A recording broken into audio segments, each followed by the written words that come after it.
Ja, ik vind het een hele belangrijke dag. Het is altijd goed als je vanuit het verleden kijkt naar de toekomst. En je realiseert wat voor ernstige zaken er zijn gebeurd. En dat je ook probeert daarvan te leren.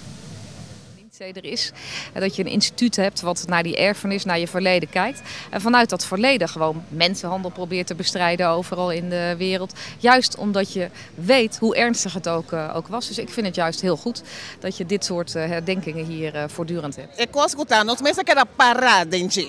Minta quero que nós mensen lubide, minta quero que nós mensen da consciente DJ, pero nós mensen move dilante. Que bem não quero paradentje. Compreender o que passa e compreender de como nós reaccionar, maneira nós reaccionar, pero seguir adelante. Não quero pegar. Antillianen hierbij te betrekken. Je weet dat Antillianen zetten meer nadruk op Tula. De Tula herdenken op 17 augustus. Dat doen we ook mee, dat organiseren we ook vanuit NENSE. Maar de bedoeling is straks, en zeker voor volgend jaar, meer Antillianen hierbij te betrekken. Want 1 juli 1863 was niet alleen voor de Surinamers, maar ook voor de Antillianen en de Nederlanders. Want de Nederlanders moeten we ook niet vergeten. Want het slavernijverleden is niet een kwestie van Surinamers en Antillianen, maar ook Nederlanders. Want wij hebben er allemaal bij gezeten. Het was systematisch, want het was kapitalisme. Het racisme is daar ook geïntensificeerd om zwarte mensen in slavernij te houden.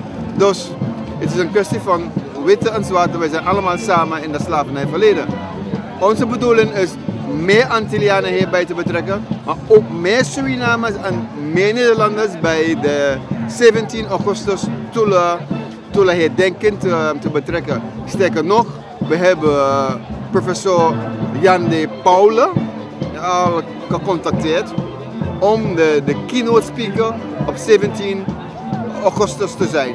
Daarnaast op 14 augustus heeft hij ook een masterclass bij ons bij NENSE. Maar als roken moet vrijheid hebben. Laten wij de geest van vrijheid met elkaar, let wel, met elkaar, groen, wit, zwart, geel van Nederland, staan wij hier omdat wij ook eigenaar zijn van Nederland en Europa.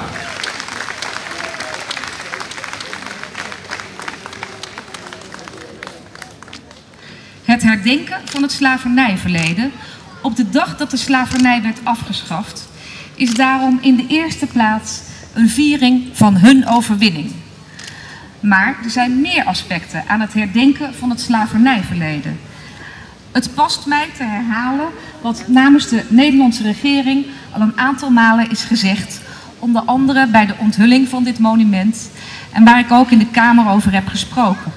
Dat de Nederlandse regering diepe spijt betuigt voor wat er in het verleden is gebeurd met betrekking tot de slavernij en de slavenhandel. En als je de verhalen hoort, als je de resten van de plantages bezoekt, als je de plekken ziet die een rol speelden in slavenhandel, dan kun je je bijna fysiek de ellende voorstellen. En toch was het waarschijnlijk nog veel erger dan je denkt. En je voelt dan de schaamte voor wat in de naam van de vrije handel en zelfs in naam van het vaderland aan mensen is aangedaan. Dat mogen we nooit vergeten. En we mogen ook nooit vergeten dat mensen nog steeds in staat zijn om elkaar dit soort dingen aan te doen. Daarom mogen we nooit vergeten dat we een dure plicht hebben om slavernij, mensenhandel en onvrijheid te bestrijden. Altijd en overal wat mij betreft. Hoe meer we het slavernijverleden zullen herdenken, hoe meer we ook terugkijken naar de momenten waarop we vooruitkeken, naar de momenten waarop we de rekening opmaakten over wat nog schort aan de gelijkheid en vrijheid van iedereen, ongeacht etnische, sociale en economische achtergronden. We kijken dan terug naar de stappen die we hebben gezet. En er is wel veel bereikt in de loop der jaren. In de moderne verhoudingen binnen het Koninkrijk kunnen en zullen schuldgevoelens of de verwachting van een speciale behandeling vanwege het verleden geen rol spelen. Maar toch zien we dat we moeten blijven vechten om gelijkheid van mensen van iedereen als vanzelfsprekend erkend te krijgen. Er zijn nog steeds en weer groepen mensen die de anderen de schuld geven van hun eigen falen en van hun eigen angst voor de veranderende maatschappij. Er zijn ook nog steeds allerlei krachten werkzaam die principiële gelijkheid bij opleiding, werk en sociale contacten hinderen. Zolang dit nog speelt, is de discriminatie niet voorbij en is emancipatie geboden.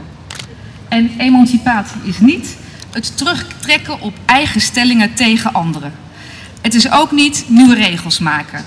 Maar het is wat mij betreft het versterken van mensen in hun strijd om het bestaan. En wij staan stil bij het leed dat zoveel is aangedaan. Het leed dat in de families van Surinaamse, Antilliaanse en Afrikaanse afkomst nog steeds voelbaar is. Het Nederlandse slavernijverleden behoort tot de zwartste bladzijde in onze geschiedenis. De toegang tot de media is beperkt. En in de nationale media zijn wij buiten de sport en de entertainment vrij onzichtbaar. Onze jongeren zijn anders dan hun ouders die genoegen moesten nemen met wat hen werd voorgehouden, met wat hen werd aangeboden, niet langer passief. Ze eisen vanuit het besef dat zij in dit land thuis horen op een indringende wijze op wat hen toekomt op basis van hun talent. Dank u wel, meneer Campbell, voorzitter van het NINSE.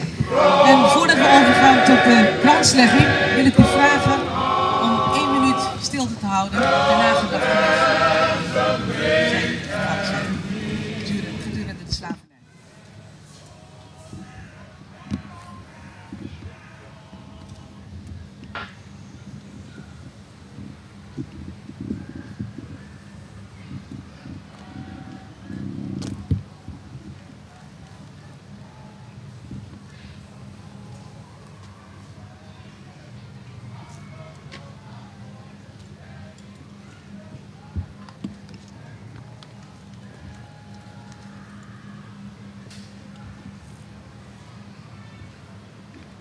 Dank u wel.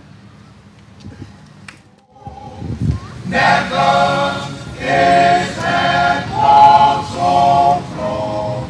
Het is geen beek of waterval in een ander land of ergens in het heelal. Die zo aangrijpen tot ons streekt en zo vertedert onze harten mee. Toen nog de wereld schiet, trok hij met eigen hand de grenzen breed en diep en hoog rondom ons land. De blauwe zee die dekt en noorden, de